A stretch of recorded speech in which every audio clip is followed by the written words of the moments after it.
All right, for reading today, we are going to be thinking about Tuck Everlasting from last week.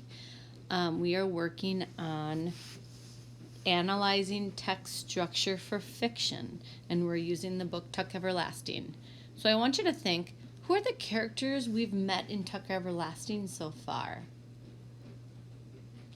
I believe there's Winnie, May, Tuck. We heard about their sons, Jesse and can't remember the other one. What is the plot so far? What is happening in the story? Chapter 1 was mainly talking about the setting. Chapter 2, remember May Tuck just woke up and she had a grouchy husband. He doesn't seem to be loving the fact that they are immortal. And I think then she takes off for the village. So not much has happened yet. And what do we know so far about the setting? We know that Treetop, I believe it's called. Treetop is kind of nestled in a little village near the Foster's home. Not many people go there. And there's a spring that is covered up by rocks. And we know that the spring, or we learn that the spring has water that if you drink from it, you will be immortal. You'll not grow up. You'll stay that age that you are. So, analyzing text structure is our unit. I want you to get out your reading notebook. I'll wait. Get that out and go to the TOC. And I want you to put chapters 3, 4, and 5 for Tuck Everlasting. And if you are Monday, it's not 11:2. Tuesday, 11:3. Wednesday, 11:4. And Thursday, 11:5. So put that in there in whatever page you have available. This is your reading notebook. All right, chapter 3. So follow along while I read. Well, you can't follow along. You can just listen. At noon of the same day in the first week of August, Winnie Foster sat on the bristly grass just inside the fence and said to the large toad who was squatting a few yards across the road, "I will, though. You'll see. Maybe even first thing tomorrow, while everyone's still asleep." What do you think she's talking about? Do you remember? This wasn't a big focus, but I think she was talking about running away. It was hard to know whether the toad was listening or not. Certainly, Winnie had given it a good reason to ignore her. She had come out to the fence very cross. Cross means very angry. Very near the boiling point on the day that was itself near to boiling, and had noticed the toad at once. It was the only living thing in sight except for a stationary cloud of hysterical gnats suspended in the heat above the road. Winnie had found some pebbles at the base of the fence and, for lack of any other way to show how she felt, had flung one at the toad. Oh, it missed altogether. Mary, you're not crying, are you? As she'd fully intended it should. But she made a game of it anyway, tossing pebbles at such an angle that they passed through the gnat cloud on their way to the toad. The gnats were too frantic to notice these intrusions, however, and since every pebble missed its final mark, the toad continued to squat and grimace without so much as a twitch. Possibly it felt resentful, or perhaps it was only asleep. In either case, it gave her not a glance when at last she ran out of pebbles and sat down to tell it her troubles. "Look here, Toad," she said, thrusting her arms through the bars of the fence and plucking at the weeds on the other side. "I don't mind if I can stand it much. I don't think I can stand it much longer." At this moment, a window at the front of the cottage was flung open, and a thin voice, her grandmother's, piped, "Winifred! Don't sit on that dirty grass. You'll stain your boots and stockings." And another, firmer voice, her mother's, added, "Come in now, Winnie, right away.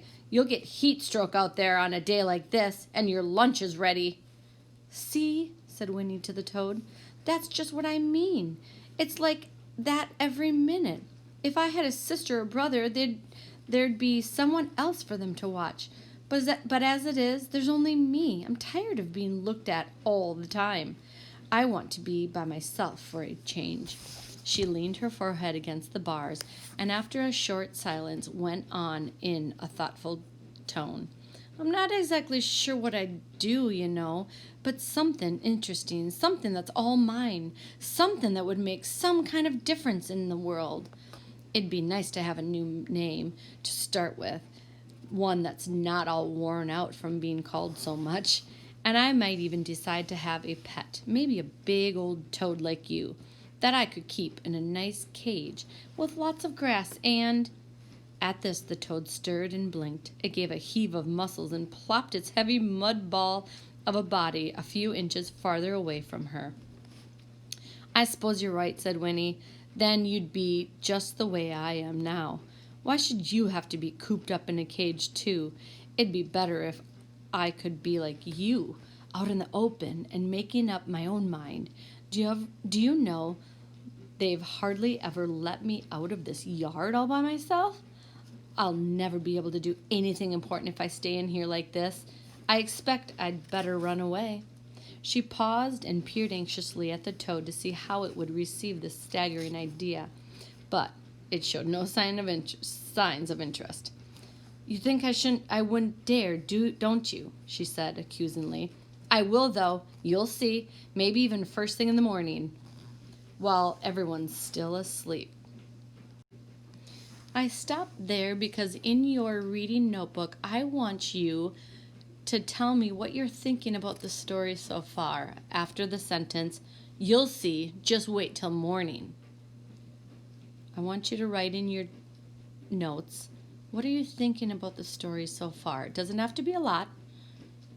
If you're in class, you're discussing it with me, but at home, I want you to write it. Take your time and press play when you're ready. "Winnie!" came the firm voice from the window. "All right, I'm coming," she cried, exasperated, and then added quickly, I'll be right there, Mama." She stood up, brushing at her legs where bits of itchy grass clung to her stockings.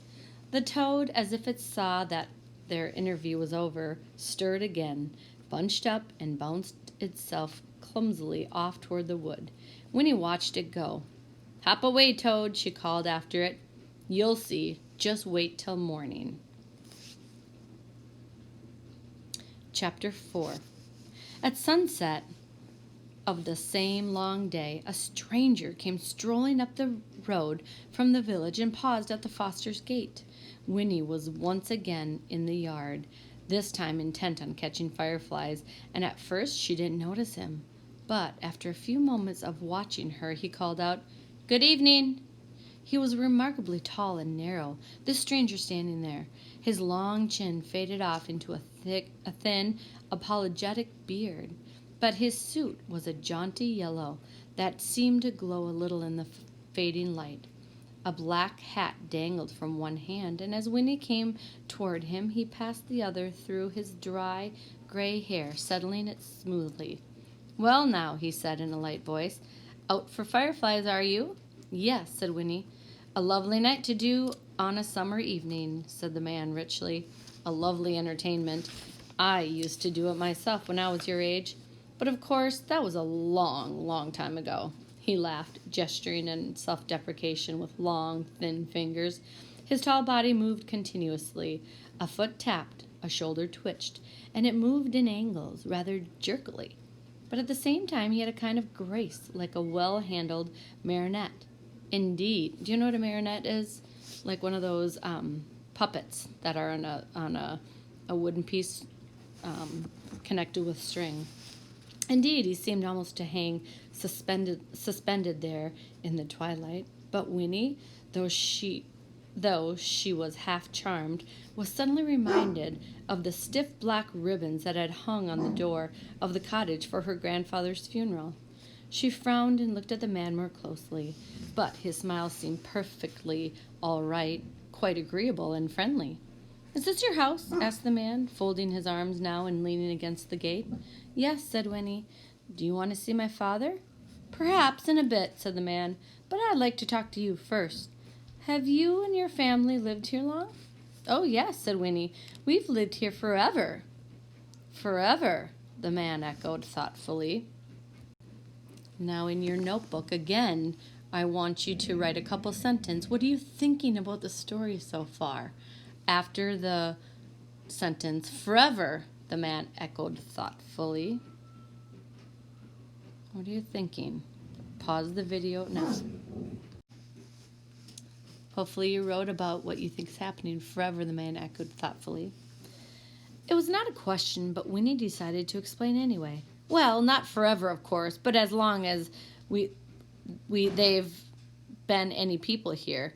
My grandmother was born here. She says this was all trees once.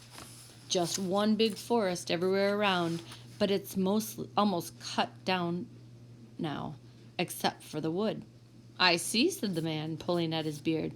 So of course you know everyone and everything that goes on. Well, not especially, said Winnie. At least I don't. Why?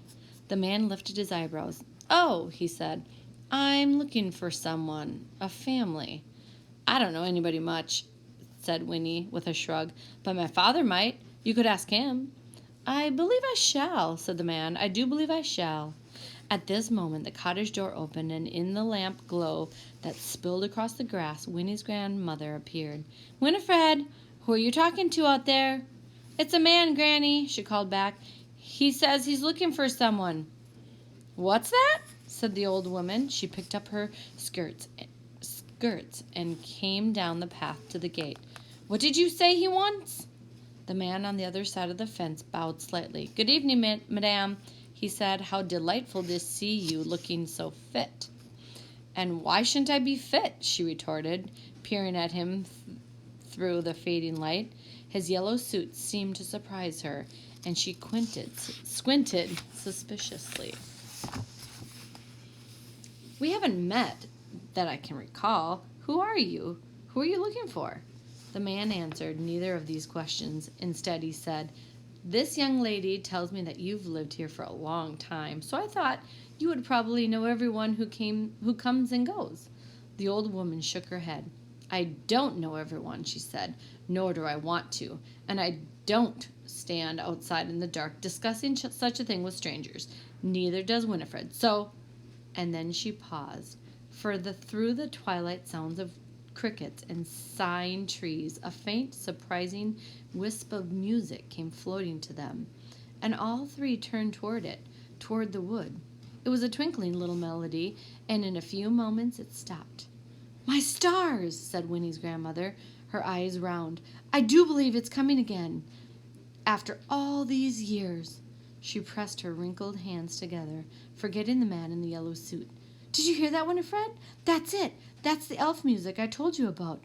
Why, it's been ages since I heard it last, and this is the first time you've ever heard it, isn't it? Wait till we tell your father. And she seized Winifred's hand and turned to go back into the cottage. Wait, said the man at the gate. He had stiffened, and his voice was eager. You've heard that music before, you say? But before he could get an answer, it began again, and then all stopped to listen. This time it twinkled its way faintly through the little melody 3 times before it faded. It sounds like a music box, said Winnie when it was over. And that's where you're going to stop. And you are going to reflect on what are you thinking about in the story so far. Just a sentence or two. It sounds like a music box, said Winnie when it was over. So pause the video and do your writing. When you're ready, start again. Nonsense. It's elves, crowed her grandmother excitedly. And then she said to the man at the gate, You'll have to excuse us now. She shook the gate latch under his nose to make sure it was locked, and then, taking Winnie by the hand once more, she marched up the path into the cottage, shutting the door firmly behind her. But the man in the yellow suit stood tapping his foot in the road for a long time all alone, looking at the wood. The last strains of sunset had melted away, and the twilight died too, as he stood there, though its remnants clung reluctantly to everything that was pale in color. Pebbles, the dusty road, the figure of the man himself, turning them blue and blurry. Then the moon rose. The man came to himself and sighed. His expression was one of intense satisfaction. He put on his hat, and in the moonlight his long fingers were graceful and very white. Then he turned and disappeared down the shadowy road, and as he went he whistled, very softly, the twinkling little melody from the wood. Chapter 5. Winnie woke early next morning. The sun was only just opening its own eye on the eastern horizon, and the cottage was full of silence, but she realized that sometime during the night she had made up her mind. She would not run away today. Where would I go anyway, she asked herself. There's nowhere else I really want to be. But in another part of her head, the dark part where her oldest fears were housed, she knew there was another sort of reason for staying at home. She was afraid to go away alone.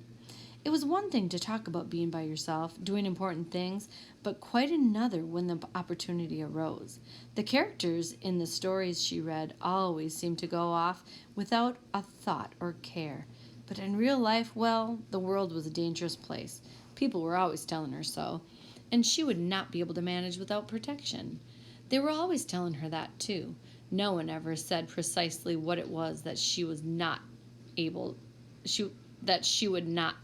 to manage, but she did not need to ask. Her own imagination supplied the horrors. Still, it was galling, this having to admit that she was afraid. And when she remembered the toad, she felt even more disheartened. What if the toad should be out by the fence again today? What if he should laugh at her secretly and think she was a coward?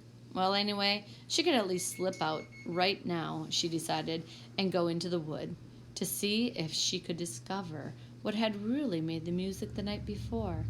That would be something anyway. She did not allow herself to consider the idea that making a difference in the world might require a bolder venture. She merely told herself consolingly, "Of course, while I'm in the wood, if I decide never to come back, well then, that will be that." She was able to believe in this because she needed to, and believing was her own true, promising friend once more. It was another heavy morning, already hot and breathless, but in the wood the air was cooler and smelled agreeably damp.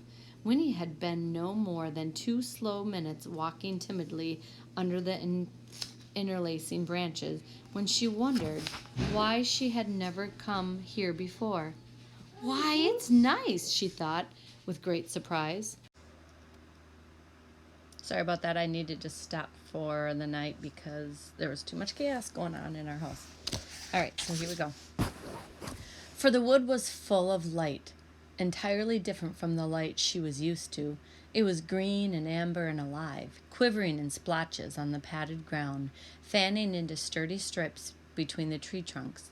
There were little flowers she did not recognize, white and palest blue, and endless tangled vines, and here and there a fallen log, half rotted but soft with patches of sweet green velvet moss. And there were creatures everywhere. The air faintly hummed with their daybreak activity. Beetles and birds and squirrels and ants and countless other things unseen, all gentle and self-absorbed and not in the least alarming. There was even, she saw with satisfaction, the toad. It was squatting on a low stump, and she might not have noticed it, for it looked more like a mushroom than a living creature sitting there. As she came abreast of it, however, it blinked, and the movement gave it away. "See," she exclaimed, "I told you I'd be here first thing in the morning." The toad blinked again and nodded. Or perhaps it was only swatting a fly. But then it nudged itself off the edge of the stump and vanished in the underbrush. It must have been watching for me, said Winnie to herself, and she was very glad she had come. She wandered for a long time, looking at everything, listening to everything, proud to forget the tight, pruned world outside, humming a little now, trying to remember the pattern of the melody she had heard the night before. And then, up ahead, in a place where the light seemed brighter and the ground somewhat more open, something moved. Winnie stopped abruptly and crouched down. If it's really elves, she thought, I can have a look at them. And though her instinct was to turn and run, she was pleased to discover that her curiosity was stronger. She began to creep forward. She would go just close enough, she told herself, just close enough to see, and then she would turn and run. But when she came near, up behind a sheltering tree trunk, and peered around it, her mouth dropped open, and all thought of running melted away.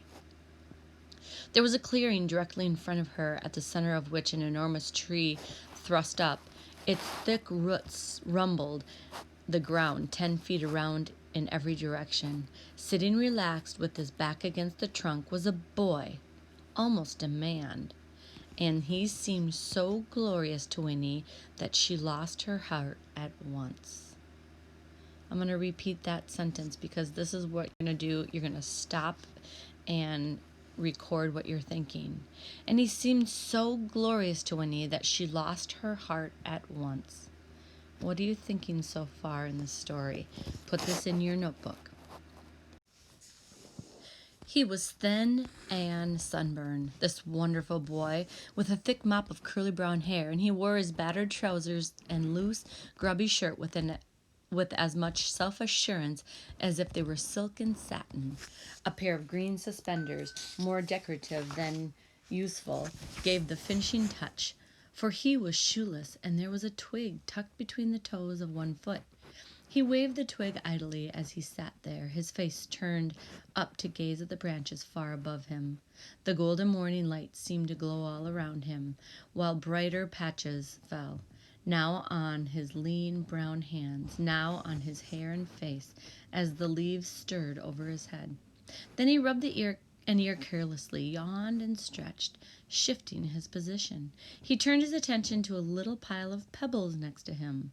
As Winnie watched, scarcely breathing, he moved the pile carefully to one side, pebble by pebble.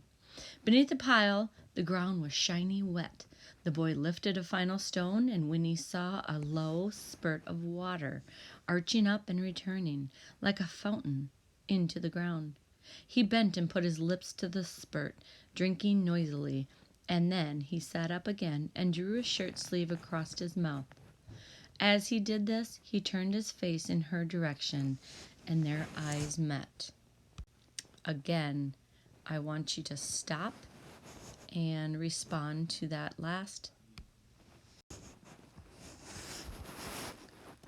the last sentence. Okay, so what are you thinking? As he did this, he turned his face in her direction, and their eyes met. So respond to this in your notebook.